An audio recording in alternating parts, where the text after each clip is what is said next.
नमस्कार दर्शक बंधु आपण मानक तंत्र मंत्र ओडिया चैनल रे स्वागत। तो फ्रेंड आम चैनल को सब्सक्राइब करना ताले सब्सक्राइब करनियंतु आउ पाखरे आस्ते बेल आइकन को मध्य प्रेस कर दियंतु। आज मु एमिति गोटे टॉपिक विषय रे कहबाक जाउछि जे आपण माने सरल और सुंदर भाव रे एही प्रयोगटा करि परिबे।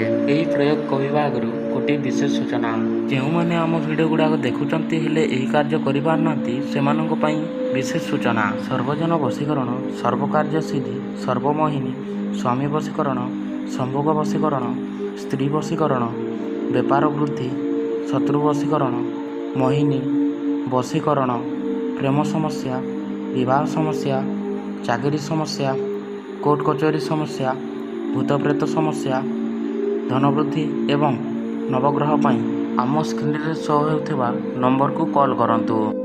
तो बंधुगण चलंतु डेरी नगरी भिडियोटा को स्टार्ट करवा। चाकुंडा गछ माने तो आपण माने निश्चय जानिथिबे, जदि भी जानि नांती ताले मो स्क्रीन रे शो होउची सेटा चाकुंडा गछ चिन्ह नियंतु। एही चाकुंडा गछ को जे कोनोसे शनिवार दिन निमंत्रण करबाक पड़िबो। निमंत्रण कर सारला परे सेही जागारो पळेई आसीबे।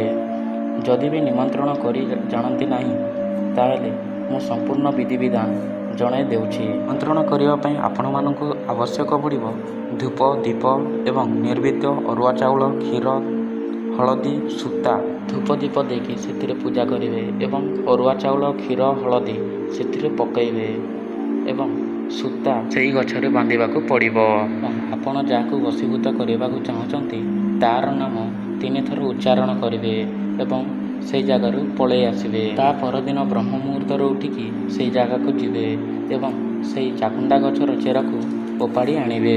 सेही चाकुंडा गछकू आनी सारला परे जेकोसी पूजा घरे रखिबाकू पड़िबो एवं धूप दीप देकी आम स्क्रीन रे शो होउथिबा मंत्र को 108 थर उच्चारण करिवे। स्क्रीन रे शो होउथिबा मंत्र को उच्चारण कर सारला परे सेही चाकुंडा गछर चेरकू बाटिकी चिकण करदेवे। एही चाकुंडा गछर चेरकू बाटी सारला परे आपण जाहाकू वशीभूत करबाकू चाहुचंती ता मथारे पकई दियंतु। पकई सारला परे सेही झियो 3 दिन मध्यरे आपणक पाखरे वशीभूत हेबो ही हेबो। तो बंधुगण आम भिडियोटा भल लगी निश्चय लाइक एवं सब्सक्राइब करंतु। तो बंधुगण पुणी देखा नेक्स्ट टॉपिक पर। तो रही जय जगन्नाथ।